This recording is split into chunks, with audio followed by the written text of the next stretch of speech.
मी आज फार महत्वाचं सांगतोय, थोडं लक्षपूर्वक ऐका. काय झालं बघा, एका राजाच्या दरबारामध्ये एक दासी काम करत होती. त्या दासीच्या मुलाला त्याच दरबारामध्ये खेळत असताना एक हिरा सापडला. तो अनमोल किमतीचा हिरा त्या पोरानं घेतला आणि आईच्या जवळ धावत धावत गेला आणि आईला सांगितलं, आई हा मला हिरा सापडलाय. आईनं पाहिलं, आईच्या लक्षात आलं हा तर हिऱ्यासारखाच वाटतोय. पण आईनं त्या लेकराला सांगितलं, बाळा हा हिरा नाही, हा तर काचाचा तुकडा आहे. म्हणून आईनं त्याच्या समोर तो फेकून दिला. पोरग खेळायला निघून गेलं.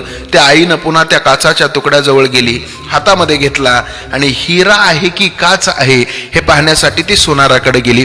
सोनाराच्या समोर तिनं तो हिरा ठेवला. सोनाराला म्हणायला लागली, हा हिरा आहे का काच आहे मला सांगा. त्यावेळेस सोनारानं ओळखलं हा हिराच आहे. या दाशीला जर या हिऱ्याची ओळख दिली तर ही दाशी आपल्याकडून पैसे मागल. म्हणून त्या सोनारानं सुद्धा सांगितलं, बाई साहेब हा हिरा नाही हो, हा तर काचाचा तुकडा आहे. त्यानं आपल्या दुकानाच्या बाहेर तिच्या समोर तो फेकून दिला.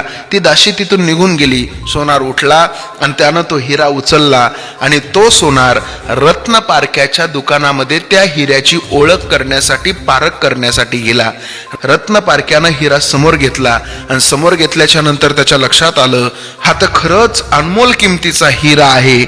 पण या हिऱ्याची पारख जर आपण या सोनाराला करून दिली तर हा सोनार आपल्याकडून ह्या हिऱ्याचे पैसे मागायला सुरू करल. मग त्या रत्न पारख्यानं सुद्धा सांगितलं, ए सोनारा हा हिरा नाही रे, हा तर काचाचा तुकडा आहे. त्या रत्न पारख्यानं सुद्धा सोनाराच्या समोर तो हिरा एक काचाचा तुकडा म्हणून आपल्या दुकानाच्या बाहेर फेकून दिला. पण आता मात्र त्या रत्न पारख्यानं फेकून दिलेला तो हिरा फुटून गेला. हे संपूर्ण दृश्य एक माणूस पाहत होता.